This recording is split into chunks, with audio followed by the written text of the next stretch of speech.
नमस्ते। आज हम आए हैं काली फुंदासियोन कारवाहाल में, एक ऐसा एनजीओ जो युवाओं और उनके परिवारों के साथ काम करता है सस्टेनेबल डेवलपमेंट गोल्स को अचीव करने के लिए। हमने सोचा कि क्यों ना हम इनके मेंबर्स के साथ एक सोशल एक्सपेरिमेंट करें आर्ट ऑफ लिसनिंग पर। हमारी टीम मेंबर कमिला फरेरो ने 3 लोगों को वॉलंटियर करने के लिए बोला। बाहर ले जाकर उन्होंने उन्हें ये इंस्ट्रक्शन दी कि वो कोई ऐसा टॉपिक चूज करें जिसके बारे में वो बहुत पैशनेट फील करते हैं और उस टॉपिक पर एक 2 मिनट की स्पीच प्रिपेयर करें। बाकी बचे मेंबर्स को कमिला ने ये इंस्ट्रक्शन दी कि जब वे अपनी स्पीच शुरू करें तो सब बहुत ध्यान लगाकर सुने, लेकिन कुछ सेकंड्स बाद ऐसे बिहेव करने लगे जैसे मानो कि उन्हें उनकी स्पीच को सुनने में कोई इंटरेस्ट नहीं है।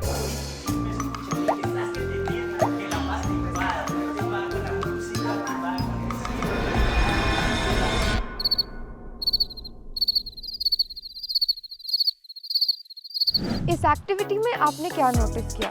जब ऑडियंस ने पूरी कोशिश की स्पीकर्स को ये शो करने की कि उन्हें उनकी बातों को सुनने में कोई इंटरेस्ट नहीं है, तब स्पीकर्स को कैसा फील हुआ होगा? Bueno, en el momento en el que comencé a hablar de lo que más me gusta, lo que me apasiona, fue frustrante porque observé que a los demás no les interesaba. No había como una validación de esto tan importante que es para cada persona y que son las pasiones. Entonces fue bastante conflictuante a nivel personal estar diciendo algo que uno ama y con esa pasión con la que uno lo describe y que la otra persona no te esté prestando atención, pues no es agradable.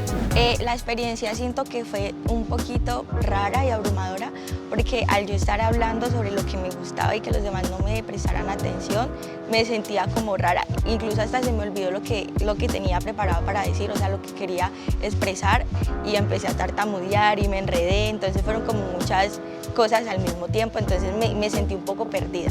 Bueno, emociones, frustración, me estresé, se me olvidaron cosas que quería también compartir, me desilusioné y me aburrí un poquito porque no estaba siendo escuchada, era muy evidente. Primero me sentí desubicada, luego sentí como tristeza y decepción porque dije, ay, ¿por qué no me están prestando atención si estoy hablando de algo que es interesante y que pues puede servirles a todos en general?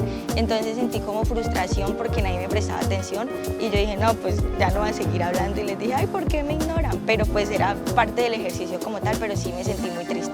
अब आप हमें बताइए, याद कीजिए अपनी ज़िंदगी का कोई ऐसा टाइम जब आपको ऐसा लगा था कि सामने वाला आपको सुन नहीं रहा। उस इंसिडेंट ने आपकी फीलिंग्स को कैसे इम्पैक्ट किया था? Creo que un momento súper reciente en mi vida en el que pasó esto fue este año, este 2024.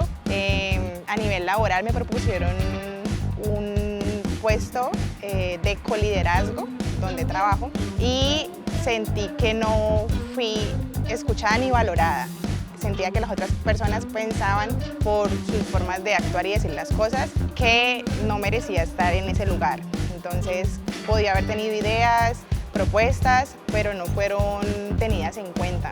Me confrontó mucho esta situación, me hizo reflexionar cosas sobre mí misma respecto a cómo reacciono frente a que a la otra persona no le parezca que o no valide mi experiencia. Y creo que aprendí mucho, aprendí bastante, desistí de ese cargo de coliderazgo, pero aprendí a darme valor propio primero antes de esperar que las otras personas pues me den el lugar que puedo merecer.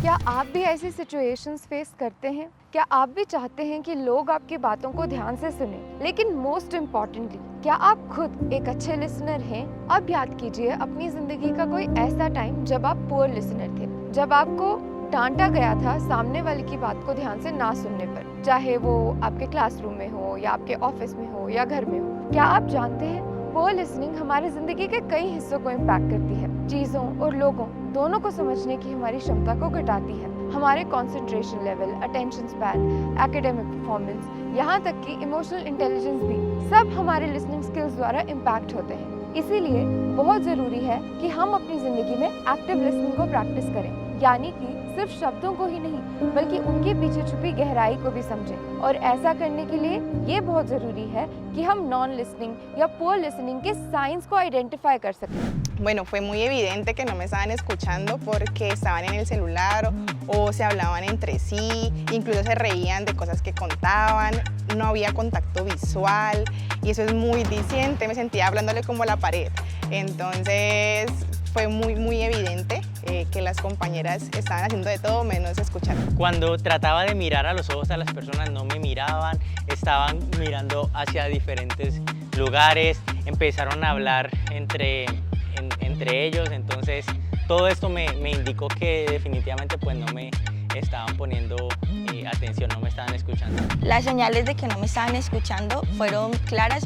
Por ejemplo, habían unos que estaban en el celular, otros estaban hablando entre ellos, pasó una compañera repartiéndoles como unos papelitos y había mucho ruido en el entorno alrededor, entonces yo hablaba y ellos no me escuchaban, no me miraban, o sea, no hacían contacto visual conmigo, tampoco auditivo, cognitivo, ninguno, entonces sí sentí como que estaban muy dispersos en el momento y que no me estaban prestando la atención, entonces yo dije como que, bueno. क्या आपने अपनी real life conversations में ऐसी चीज़ों को observe किया है? Poor listening के कुछ और भी साइंस होते हैं, जैसे कि स्पीकर को अचानक से टोक देना, बात को घुमाकर अपने बारे में बना देना, या फॉलो अप क्वेश्चंस ना पूछना, अचानक से टॉपिक चेंज कर देना या एडवाइस देना शुरू कर देना, स्पीकर को जज करना, पहले से ही उनके शब्दों के पीछे छुपे मीनिंग को या उनके इरादों को अज्यूम कर लेना, सिर्फ उन्हीं मैसेजेस को सुनना जिनसे हम अग्री करते हैं या जो वो बोलें उसे अपनी तरफ एक पर्सनल अटैक मान लेना। एक्टिव लिसनिंग प्रैक्टिस करने के लिए हमें इन सब साइंस को बदलना पड़ता है। आइए एक आइडियल एग्जाम्पल देखें।